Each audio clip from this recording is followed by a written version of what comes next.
We told you last week about that House Ethics Committee report that concluded Congressman Ruben Kihuen sexually harassed at least 3 women, both before and while he was serving in the House of Representatives. And now the question is, will that ethics report keep him from running for another office?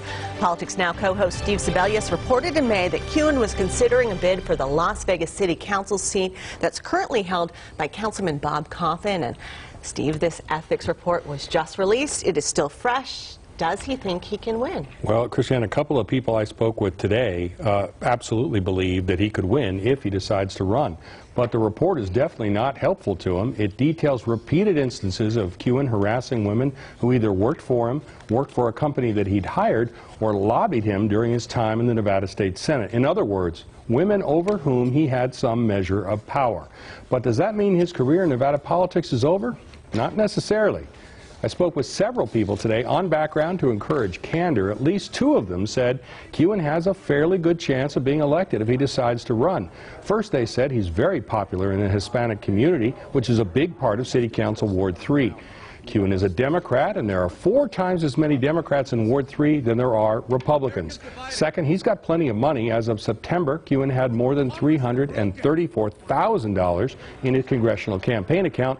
All of that money can be used in a council race. That's more than enough to make him competitive. Third, although the House Ethics Committee did reprove Kihuen, that's the lowest level of discipline available. But several other people said Kihuen's path to victory is narrow. The report and the text messages could be used against him in a campaign, and there's not a lot of time for voters to forget. Filing starts in just 2 months. Also, cultural changes brought about by the Me Too movement make it much harder for a person credibly accused of harassment to survive, especially with multiple accusers. Progressive and women's groups will likely not be there for him if he runs, and there's the possibility that even more women will speak up if Kihuen files for the office, a prospect Kihuen himself worried about in a text message he sent to an advisor that was included in the report. Finally, there's the question of what Kihuen would do if he didn't serve in office. When the charges surfaced, Kihuen in a text said he couldn't afford to resign his House seat because he couldn't pay his bills, and he feared he'd have trouble finding a job outside of politics right away. I reached out to Kihuen via his chief of staff in Washington, but did not hear back.